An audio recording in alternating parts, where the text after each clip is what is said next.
top U.S. military officer holds talks with Russian counterpart. The top American military officer held talks Wednesday with his Russian counterpart as the United States struggles to secure basing rights and other counterterrorism support in countries bordering Afghanistan, an effort Moscow has opposed. The day-long session in the Finland's capital between General Mark Milley, chairman of the U.S. Joint Chiefs of Staff, and General Valery Gerasimov, chief of the Russian General Staff, comes at a crucial time after the U.S. military withdrawal from Afghanistan.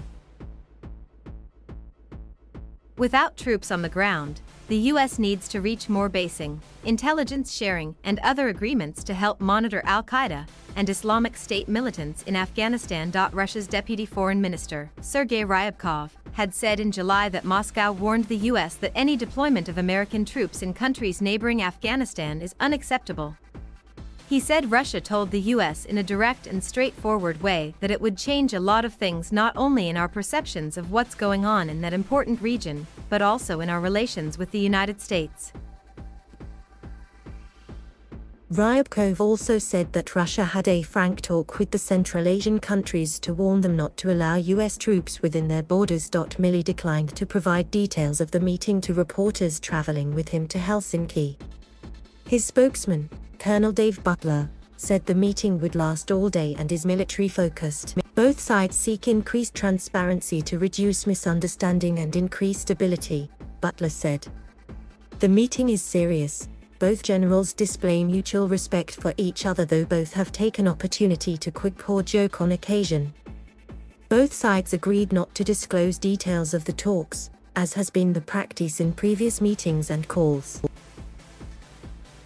But just a few days ago, Milley made it clear the basing issue was a key topic on his European trip, saying he discussed it with NATO counterparts when they met in Greece over the weekend. Milley, U.S. Defense Secretary Lloyd Austin, and American intelligence officials have warned that al-Qaeda or IS could regenerate and pose a threat to the United States in 1 year to 2 years.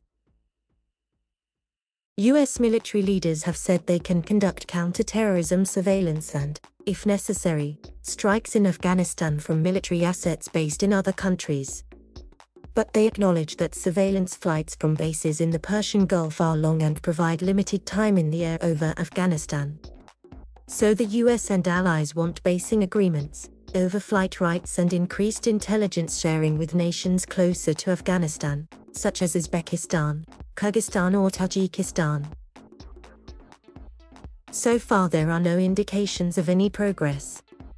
Moscow maintains a tight grip on the Central Asian nations and opposes a Western presence there. The US used the transit center at Manas, in Kyrgyzstan, for a large part of the Afghanistan war, moving troops in and out of the war zone through that base. Under pressure from Russia and its allies, however, Kyrgyzstan insisted the US vacate the base in 2014. The US also leased Kashyakhanabad, known as K2, as a base in Uzbekistan for several years after the Afghanistan war began.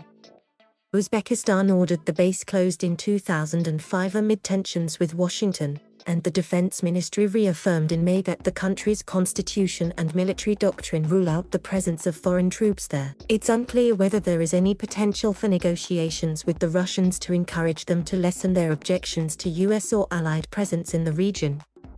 But Russian officials also have expressed concern that the Taliban takeover could destabilize Central Asia, and they worry about a growing threat from IS. Milley's meeting with Gerasimov, and broader discussions about counterterrorism this week, come on the heels of a deadly US airstrike in Afghanistan in the final days of the chaotic evacuation of Americans, Afghans and others.